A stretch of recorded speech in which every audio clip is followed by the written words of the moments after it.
ಎಲ್ಲರಿಗೂ ನಮಸ್ಕಾರ. ಪೂಜ್ಯಾಯ ರಾಘವೇಂದ್ರಾಯ ಸತ್ಯಧರ್ಮರಥಾಯ ಚ ಭಜತಾಂ ಕಲ್ಪವೃಕ್ಷಾಯ ನಮತಾಂ ಕಾಮಧೇನುವೆ. ರಾಯರಿದ್ದಾರೆ, ರಾಯರಿದ್ದಾರೆ, ರಾಯರಿದ್ದಾರೆ. ಎಲ್ಲರಿಗೂ ಒಳ್ಳೆಯದಾಗಲಿ. ನಾವೆಲ್ಲರೂ ನಿಮ್ಮನ್ನೇ ನಂಬಿದ್ದೇವೆ ತಂದೆ. ಶರಣು ಶರಣಾರ್ಥಿ. ಎಲ್ಲರಿಗೂ ಒಳ್ಳೇದು ಮಾಡು ತಂದೆ. ಎಷ್ಟೋ ಜನರು ನನಗೆ ಫೋನ್ ಮುಖಾಂತರ ತಿಳಿಸ್ತಾ ಇದ್ದೀರಾ, ಸ್ವಾಮಿ ಕೇದಾರನಾಥಕ್ಕೆ ಯಾವಾಗ ಹೋಗ್ತಾ ಇದ್ದೀರಾ? ಫೆಬ್ರವರಿ ಮಂತಲ್ಲಿ ಹೋಗ್ತೀನಿ ಅಂತ ಹೇಳಿದ್ರಿ, ಆ ಡೇಟನ್ನು ನಮಗೆ ತಿಳಿಸ್ಲಿಲ್ಲ, ವಿಡಿಯೋ ಕೂಡ ಮಾಡ್ತಾ ಇಲ್ಲ ನೀವು ಅಂತ ಹೇಳಿದರು. ನಾನು ಫೆಬ್ರವರಿ ಮಂತಲ್ಲಿ ಹೋಗ್ತೀನಿ ಅಂತ ಹೇಳಿದ್ದೆ. ಆ ಫೆಬ್ರವರಿ ಮಂತ್ ಎಂಡು ಅಂತ ಹೇಳಿದ್ದೀನಿ ಖಂಡಿತ. ಯಾಕಂದರೆ ಎಲ್ಲರೂ ಕಾಯ್ತಾ ಇದ್ದಾರೆ, ಎಲ್ಲಿಂದ ಹೋಗ್ತಾ ಇದ್ದೀರಾ ಅಂತ ಕೇಳಿದ್ದೀರಾ. ಡೇಟು 28 ಆಗ್ಬೋದು ಅಥವಾ 1ನೇ ತಾರೀಕು ಆಗ್ಬೋದು, 2, 3 ಇದ್ರೊಳಗಡೆ ನಾನು ಸ್ಟಾರ್ಟ್ ಮಾಡ್ತೀನಿ. ಆದರೆ ಇನ್ನೂ ಯಾವ ಡೇಟು ಅಂತ ಮೆನ್ಷನ್ ಆಗಿಲ್ಲ ಅದರಲ್ಲಿ.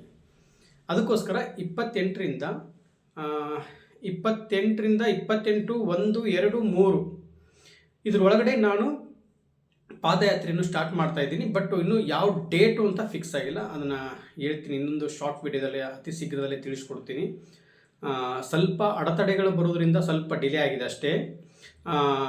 ಈ ಫೆಬ್ರವರಿ ಮಂತಲ್ಲೇ ನಾನು ನಿಮಗೆ ಡೇಟನ್ನು ಫಿಕ್ಸ್ ಮಾಡ್ತೀನಿ. ಫೆಬ್ರವರಿಗೆ ಕೇದಾರನಾಥಕ್ಕೆ ಹೋಗ್ತಾ ಇದ್ದೀನಿ. ಅದೇ ಮುಖಾಂತರದಲ್ಲಿ ಎಷ್ಟೋ ಜನಗಳು ಹೇಳ್ತಾಯಿದ್ರು, ಸುರಕ್ಷಿತವಾಗಿ ಕ್ಷೇಮವಾಗಿ ನೀವು ಹೋಗಿ ಬನ್ನಿ, ರಾಯರ ಆಶೀರ್ವಾದ ನಿಮ್ಮ ಮೇಲಿದೆ ಅಂತ ಹೇಳ್ತೀರಾ. ಖಂಡಿತ ರಾಯರ ಆಶೀರ್ವಾದ, ಅವರ ಅನುಗ್ರಹ ನನ್ನ ಮೇಲೆ ಇದೆ. ಅದೇ ರೀತಿಯಾಗಿ ನಿಮ್ಮ ಆಶೀರ್ವಾದ ನನ್ನ ಮೇಲಿರಬೇಕು. ನಿಮ್ಮ ಆಶೀರ್ವಾದ ಎಲ್ಲ ನನ್ನ ತಾಯಂದಿರು, ನನ್ನ ಅಕ್ಕ ತಂಗಿಯಂದಿರು, ನನ್ನ ಅಣ್ಣ ತಮ್ಮಂದಿರು, ನನ್ನ ಸ್ನೇಹಿತರು, ನಿಮ್ಮೆಲ್ಲರ ಆಶೀರ್ವಾದ. ನಿಮ್ಮ ಆಶೀರ್ವಾದ ಏನಂದರೆ ರಾಯರಿದ್ದಾರೆ ಅಂತ ನನಗೊಂದು ಕಮೆಂಟ್ ಬೇಕು, ಅಷ್ಟೇ ನನಗೆ ಬೇಕಾಗಿರೋದು. ಆ ಥರದಲ್ಲಿ ಕಮೆಂಟ್ ಇದ್ದಾರೆ ಅಂತ ಮಾಡಿದ್ರೆ ನನಗೂ ತುಂಬ ಖುಷಿಯಾಗುತ್ತೆ. ಇನ್ನೊಂದು ವಿಚಾರದಲ್ಲಿ, ಇದು ಮನಸ್ಸಿಗೆ ತುಂಬ ನೋವಾದಂಥ ವಿಚಾರ.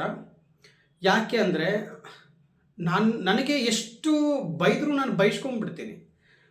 ಮೊನ್ನೆ ಒಂದು ಹುಬ್ಳಿಯಲ್ಲಿ ಒಂದು ಪವಾಡ ನಡೀತು. ಆ ತಾಯಿ ಮಗಳನ್ನ ಕೊನೆಗೆ ಒಂದು ಮಾಡಿದರು ಅಂತ ನಾನು ಅದನ್ನು ವಿಡಿಯೋ ಮುಖಾಂತರಲ್ಲಿ, ಆ ತಾಯಿ ನನಗೆ ಕರೆ ಮಾಡಿ, ಎಷ್ಟೋ ದಿನ ಆಗಿತ್ತು, ಎಷ್ಟೋ ವರ್ಷ ಆಗಿತ್ತು, ನನ್ನ ತಾಯಿ ನನಗೆ ಆ ಕೈ ತುತ್ತನ್ನು ತಿನ್ನಿಸಿ ನನ್ನನ್ನು ಇವತ್ತು ಮಗುವಾಗಿ ನನ್ನನ್ನು ಎಷ್ಟು ಅದ್ಭುತವಾಗಿ ನೋಡ್ತಾ ಇದ್ದಾರೆ. ಇದೆಲ್ಲ ಗುರು ರಾಘವೇಂದ್ರ ಸ್ವಾಮಿಯವರಿಂದ ಆಗಿರೋದು. ರಾಯರ ಪವಾಡ ಅಂತ ಹೇಳ್ಬೋದು. ಯಾಕಂದರೆ ಅಷ್ಟು ಒಂದು ವಿರುದ್ಧವಾಗಿ ಇರ್ತಕ್ಕಂಥ ತಂದೆ ಮಗಳು, ತಾಯಿ ಮಗಳು ಅಷ್ಟು ಒಂದಾಗಿದ್ದಾರೆ ಅಂದರೆ ಅದು ರಾಯರ ಕೃಪೆ, ಅಂದರೆ ರಾಯರ ಪವಾಡ, ರಾಯರ ಅನುಗ್ರಹ. ಅದಕ್ಕೆ ನನ್ನ ತಂದೆ ನನಗೆ ಆಲ್ರೆಡಿ ಹೇಳಿಬಿಟ್ಟಿದ್ದಾರೆ, ನನ್ನ ಮಕ್ಕಳು ನಿನಗೆ ಯಾರೇ ಬೈದರು, ನಿನಗೆ ಯಾರಾದರೂ ಕೆಟ್ಟದಾಗಿ ಏನಾದರೂ ಮಾತಾಡಿದರೆ ದಯವಿಟ್ಟು ನೀನು ಅದಕ್ಕೆ ನೊಂದ್ಕೋಬಾರ್ದು, ಬೇಜಾರಾಗಬಾರದು. ಏನು ನಿನ್ನನ್ನು ಒಡಿಸ್ಕೊಂಡ್ಬಿಡು ಅಂತ ಹೇಳಿದ್ದಾರೆ ರಾಯರು. ನಾನು ಒಡಿಸ್ಕೊಳಕ್ಕೂ ಸಿದ್ಧತವಾಗಿದ್ದೀನಿ. ಯಾರನ್ನ ನಾನು ಹೊಡಿತೀರಾ, ಹೊಡೆದು ಬಿಡಿಬೇಕಾದ್ರೆ ತೊಂದರೆ ಇಲ್ಲ. ಆದರೆ ನೀವು ಕೆಟ್ಟದಾಗಿ ಮೆಸೇಜ್ ಮಾಡಿದ್ದೀರಾ, ತಾಯಿ ಮಗಳನ್ನ ಒಂದಾಗಿದ್ದಾರಂತೆ ಯೂಟ್ಯೂಬ್ ಚಾನಲಲ್ಲಿ ಹಾಕಿದ್ದೀನಿ. ಆ ತಾಯಿ ಮಗಳದ್ದು ಒಂದಾಗಿರೋ ವಿಡಿಯೋದಲ್ಲಿ ಯಾರೋ ಒಬ್ಬ ಪುಣ್ಯಾತ್ಮ, ಅವರು ನಮ್ಮ ಅಣ್ಣ ಅನ್ಬೇಕು ಅನಿಸುತ್ತೆ, ಅವರು ನಮ್ಮ ಅಣ್ಣನೇ. ನಮ್ಮ ಅಣ್ಣ ನನಗೆ ಕೆಟ್ಟದಾಗಿ ಕಮೆಂಟ್ ಮಾಡಿದ್ದಾರೆ, ತಾಯಿ ಬಗ್ಗೆ ಮಾತಾಡಿರೋದು. ಯಾಕಂದರೆ ಸ್ನೇಹಿತ ಅನ್ಬಾರ್ದು, ಯಾಕಂದರೆ ಅಣ್ಣ ಅಂತಲೇ ಹೇಳಬೇಕು. ಅಂದರೆ ಅಣ್ಣ ಅಂತ ಹೇಳಿದರೆ ನೀವೇ ಅರ್ಥ ಮಾಡ್ಕೊಳ್ಳಿ. ಆದರೆ ನಾವು ಅವ್ರಿಗೆ ಯಾವತ್ತೂ ಬೈಯೋದು ಬೇಡ.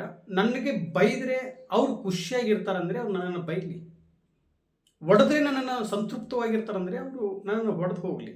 ಆದರೆ ದಯವಿಟ್ಟು ಎಷ್ಟೋ ಜನರು ನನ್ನ ತಾಯಂದಿರು ಅವರಿಗೆ ರಿಪ್ಲೈ ಮಾಡಿದ್ದೀರಾ. ನೀವೇನಾದರೂ ಇದೇ ಥರ ಕಂಪ್ಲೇಂಟ್ ಮಾಡ್ತಾಯಿದ್ರೆ ನಾನು ನಿಮ್ಮ ಮೇಲೆ ಕಂಪ್ಲೇಂಟ್ ಮಾಡಬೇಕಾಗುತ್ತೆ ನೋಡಿ ಅಂತ ಅವ್ರ ಮೇಲೆ ಒಂದು ತಾಯಿ ಮಾಡಿದ್ದಾರೆ. ಅದೇ ಮುಖಾಂತರದಲ್ಲಿ ಅವ್ರಿಗೆ ಯಾಕಂದರೆ ಅವ್ರಿಗೆ ಮೆಸೇಜ್ ಮಾಡಿದ್ದೀರಾ ನೀವು ಎಲ್ಲ, ನನ್ನ ತಾಯಿಂದ ಎಷ್ಟೋ ಜನ ನೋಡಿದ್ದೀನಿ. ದಯವಿಟ್ಟು ಆ ಥರದಲ್ಲಿ ನೀವು ರಿಪ್ಲೈ ಮಾಡೋಕ್ಕೆ ಹೋಗ್ಬಿಡಿ ಅವರಿಗೆ. ನಿಮ್ಮಲ್ಲಿ ನಾನು ರಿಕ್ವೆಸ್ಟ್ ಮಾಡ್ಕೊತಾ ಇದ್ದೀನಿ. ಯಾಕೆ ಅಂದರೆ ನೀವು ಏನಾದರೂ ಅಕಸ್ಮಾತ್ ಅವ್ರಿಗೆ ಬ್ಯಾಡ್ ಕಮೆಂಟ್ ಮಾಡಿದಂಥ ವ್ಯಕ್ತಿಗೆ ನೀವೇನಾದರೂ ಅವ್ರಿಗೆ ನನ್ನ ಒಂದು ಇದ್ರ ಪ್ರಕಾರದಲ್ಲಿ ತಿಳ್ಕೊಂಡು ನೀವು ಅವ್ರಿಗೇನಾದರೂ ಮೆಸೇಜ್ ಮಾಡಿದರೆ, ನಿಮಗೆ ಕೆಟ್ಟದ್ದಾಗಿ ಏನಾದರೂ ಅಂದರೆ ನನ್ನ ಮನಸ್ಸು ನೋವಾಗುತ್ತೆ. ದಯವಿಟ್ಟು ನನಗೆ ಬೈದರೆ ಬೈದ್ಬಿಡಲಿ, ಅವ್ರಿಗೆ ಸಂತೃಪ್ತಿ ಆಗಲಿ, ಖುಷಿಯಾಗಿರ್ತಾರೆ, ಬೈದ್ಬಿಡಲಿ. ದಯವಿಟ್ಟು ನೀವು ಯಾರು ಅದಕ್ಕೆ ಓದಿ ಮೆಸೇಜು ಇಲ್ಲ ಓದಕ್ಕೆ ಹೋಗಬೇಡಿ, ನೀವು ಅದನ್ನು ಬಿಟ್ಟುಬಿಡಿ. ಅವ್ರಿಗೆ ನೀವು ಯಾರೇ ಆಗಲಿ ನೀವು ಅವ್ರಿಗೆ ರಿಪ್ಲೈ ಮಾಡಿದರೆ, ಅವ್ರು ನಿಮಗೇನಾದರೂ ಕೆಟ್ಟದಾಗಿ ಆ ಥರದಲ್ಲಿ ಮೆಸೇಜ್ ಮಾಡಿದ್ರೆ ನನ್ನ ಮನಸ್ಸು ನೋವಾಗುತ್ತೆ ತಾಯಿ. ಅದಕ್ಕೆ ದಯವಿಟ್ಟು ಅವರಿಗೆ ರಿಪ್ಲೈ ಮಾಡೋಕ್ಕೆ ಹೋಗ್ಬೇಡಿ. ಆ ವಿಡಿಯೋನ ಅವರು ಯಾವ ಒಂದು ಟೆನ್ಷನಲ್ಲಿ ಮೆಸೇಜ್ ಮಾಡಿರ್ತಾರೋ ಅದು ಅವ್ರಿಗೂ ಪಾಪ ಅವರ ಟೆನ್ಷನಲ್ಲಿ ಕೆಟ್ಟದಾಗಿ ಮಾಡಿರ್ತಾರೆ. ಬಟ್ ಇವತ್ತಲ್ಲ ನಾಳೆ ಅವ್ರಿಗೆ ಗೊತ್ತಾಗುತ್ತೆ ಸತ್ಯ ಏನು ಅಂತ. ಅದಕ್ಕೆ ನಾವು ಅವ್ರಿಗೆ ಹಿಂದೆ ತಿರುಗಿ ಬೈಯೋದು ಬೇಡ. ನೀವು ಎಲ್ಲ ನನ್ನ ತಾಯಿಂದಿರು, ನನ್ನ ಅಕ್ಕ ತಂಗಿಂದಿರು ಅವರಿಗೆ ರಿಪ್ಲೈ ಮಾಡಬೇಡಿ, ಯಾರು ಬಿಟ್ಬಿಡಿ ಅದನ್ನು. ಅದಕ್ಕೆ ಖಂಡಿತ ಇನ್ನೊಂದು ವಿಚಾರದಲ್ಲಿ ಒಬ್ಬೊಬ್ರು ಇರ್ತಾರೆ ತಾಯಿಂದರು. ಒಬ್ಬರು ಯಾರೋ ಒಬ್ಬರು ಅವ್ರ ಹೆಸರು ಹೇಳೋದು ಬೇಡ, ಒಬ್ಬರು ಮಾತ್ರ ಆ ಥರದಲ್ಲಿ ಮಾಡಿದಾರಂತೆ. ಆ ಮೆಸೇಜನ್ನು ಸ್ಕ್ರೀನ್ಶಾಟ್ ತೊಗೊಂಡು ಅವ್ರ ಸ್ನೇಹಿತರಿಗೆ ಕಳಿಸಿದಾರಂತೆ. ನೋಡಿ, ಸಂತೋಷ್ ಅವ್ರಿಗೆ ಈ ಥರದಲ್ಲಿ ಕೆಟ್ಟದಾಗಿ ಮೆಸೇಜ್ ಮಾಡಿದ್ದಾರೆ ಅಂತಂದು. ಯಾಕೆ ಒಳ್ಳೆಯದು ಮೆಸೇಜ್ ಕಳ್ಸೋಕ್ಕಾಗುವುದಿಲ್ಲ ಅಂತ ಅವ್ರಿಗೆ ಅಲ್ವಾ? ಸಾವಿರಾರು ಮೆಸೇಜ್ ಇರುತ್ತೆ, ರಾಯರಿದ್ದಾರೆ ರಾಯರಿದ್ದಾರೆ ರಾಯರಿದ್ದಾರೆ ಅಂತ ಸಾವಿರಾರು ಮೆಸೇಜ್ ಮಾಡ್ತಾರೆ. ಎಷ್ಟೋ ಜನಗಳು ತಾಯಿಂದರು ನೀವು ಹೇಳಿಕೊಟ್ಟಂಥ ರಥದಿಂದ ನನಗೆ ಅನುಗ್ರಹ ಆಗಿದೆ ಅಂತ ಎಷ್ಟು ಜನಗಳು ಕಮೆಂಟ್ ಕೂಡ ಮಾಡಿದ್ದಾರೆ. ಆ ಕಮೆಂಟಲ್ಲಿ ಅದರ ಸ್ಕ್ರೀನ್ಶಾಟ್ ಕಳ್ಸೋಕ್ಕಾಗಿಲ್ಲ ಅವ್ರಿಗೆ. ಯಾಕಂದರೆ ಏನು ಕೆಟ್ಟದಾಗಿ ಬೈದಿರ್ತಾರಲ್ವ, ಕೆಟ್ಟದಾಗಿ ಕಮೆಂಟ್ ಮಾಡಿರ್ತಾರಲ್ವ, ಅಂಥದ್ದು ಮಾತ್ರ ಅವರು ಸ್ಕ್ರೀನ್ಶಾಟನ್ನು ತೆಗೆದು ಅವರ ಸ್ನೇಹಿತರಿಗೆ ಕಳಿಸ್ಕೊಟ್ಟಿದ್ದಾರಂತೆ.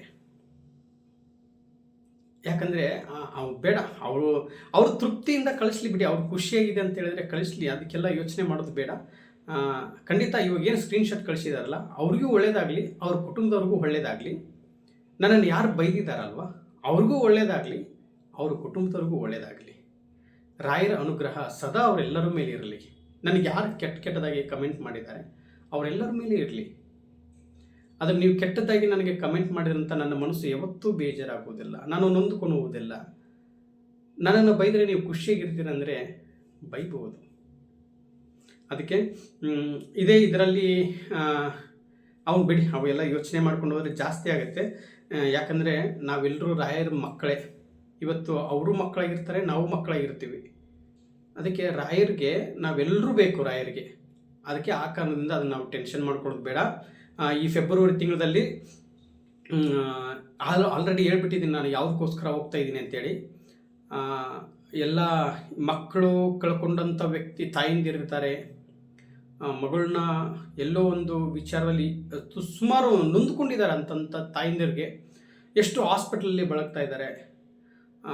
ಅವ್ರ ಮಗಳು ಅವ್ರ ಮನೆಗೆ ಹೋಗಬೇಕು, ವಾಪಸ್ ಹಿಂದೆ ತಿರುಗಿ ಹಾಸ್ಪಿಟ್ಲಲ್ಲಿ ಇರ್ತಕ್ಕಂಥವ್ರು ಬೇಗ ಗುಣಮುಖವಾಗಿ ಅವ್ರು ಏನೊಂದು ಎಷ್ಟೋ ಜನಗಳು ತಾಯಿಂದ್ರೆ ಕರೆ ಮಾಡಿದ್ದಾರೆ, ಅವರೆಲ್ಲರಿಗೂ ಒಳ್ಳೇದಾಗಬೇಕು.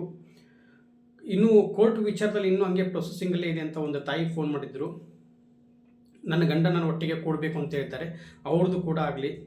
ಆಮೇಲೆ ಮತ್ತು ಎಷ್ಟೋ ಜನಗಳು ತಾಯಿಂದರು ಹೇಳಿದ್ದಾರೆ, ನಾನು ಇಷ್ಟಪಟ್ಟಂಥ ವ್ಯಕ್ತಿ ನನಗೆ ಸಿಗಬೇಕು ಅಂತ ಹೇಳಿ ಆ ತಾಯಿ ವ್ರತವನ್ನು ಮಾಡ್ತಾ ಇದ್ದಾರೆ. ಯಾಕಂದರೆ ಅಷ್ಟು ಅನ್ಯೂನ್ಯತವಾಗಿದ್ದವರು ಇವಾಗ ಯಾವುದೋ ಒಂದು ಮುಖಾಂತರದಲ್ಲಿ ದೂರ ಆಗಿದ್ದಾರಂತೆ, ಅವರೆಲ್ಲ ಒಂದಾಗಬೇಕು. ಡೈವರ್ಸ್ ಆದಂಥವರು ಡೈವರ್ಸ್ ದಯವಿಟ್ಟು ಹೇಳ್ತಾ ಇದ್ದೀನಿ. ಯಾಕಂದರೆ ಆ ತಾಯಿಂದಿರು ಅಷ್ಟು ಇಷ್ಟಪಟ್ಟು ನಿಮ್ಮ ಹತ್ರ ಬಂದಿರ್ತಾರೆ. ದಯವಿಟ್ಟು ಈ ವಿಡಿಯೋ ಏನಾದರೂ ನೋಡ್ತಾ ಇದ್ದಿದ್ದರೆ ನಿಮ್ಮ ಕುಟುಂಬವನ್ನು ನೀವೇ ಕಾಪಾಡ್ಕೋಬೇಕು. ಯಾಕಂದರೆ ನೀವು ಮನುಷ್ಯರ ಪಾದ ಹಿಡಿಬೇಡಿ, ರಾಯರ ಪಾದ ಹಿಡಿದಿದ್ದೀರಾ, ಖಂಡಿತ ನಿಮ್ಗೆ ರಾಯರ ಅನುಗ್ರಹ ಮಾಡೇ ಮಾಡ್ತಾರೆ. ಅತಿ ಶೀಘ್ರದಲ್ಲೇ ಒಳ್ಳೇದು ಮಾಡ್ತಾರೆ. ಎಲ್ಲರಿಗೂ ಒಳ್ಳೇದಾಗಲಿ ಅಂತೇಳಿ ಇವತ್ತು ನಾನು ಕೇದಾರ್ನಾಥಕ್ಕೆ ಹೋಗ್ತಾ ಇದ್ದೀನಿ. ಯಾರು ದುಡ್ಡು ಕಳ್ಕೊಂಡಿದ್ದೀರಾ ಹಣಕಾಸಿನ ವಿಚಾರದಲ್ಲಿ ಎಲ್ಲ ನಿಮ್ಗೆ ದುಡ್ಡಿಂದ ತಿರುಗಿ ಬರಬೇಕು ಅಂತ ಹೇಳಿ ಹೋಗ್ತಾ ಇದ್ದೀನಿ. ಖಂಡಿತ ಅತಿ ಶೀಘ್ರದಲ್ಲೇ ನಿಮ್ಮೆಲ್ಲರಿಗೂ ಒಳ್ಳೇದಾಗುತ್ತೆ. ನಿಮ್ಮ ಕಡೆಯಿಂದ ಒಂದೇ ಒಂದು ಆಸ್ತಿ ನನಗೆ ಬೇಕು, ರಾಯರಿದ್ದಾರೆ ಅಂತ. ಅದೇ ನನಗೆ ಕೋಟಿ ಆಸ್ತಿ. ನೀವೆಲ್ಲರೂ ರಾಯರಿದ್ದಾರೆ ಅಂತ ಕಮೆಂಟ್ ಮಾಡಿ, ಅಷ್ಟೇ ಸಾಕು ನನಗೆ. ಪೂಜ್ಯಾಯ ರಾಘವೇಂದ್ರಾಯ ಸತ್ಯ ಧರ್ಮ ರಥಾಯ ಚ ಭಜತಾಂ ಕಲ್ಪವೃಕ್ಷಾಯ ನಮತಾಂ ಕಾಮಧೇನುವೆ. ಎಲ್ಲರಿಗೂ ಒಳ್ಳೇದು ಮಾಡುತ್ತಂತೆ. ನಾವೆಲ್ಲರೂ ನಿಮ್ಮನ್ನೇ ನಂಬಿದ್ದೇವೆ. ಶುಭವಾಗಲಿ.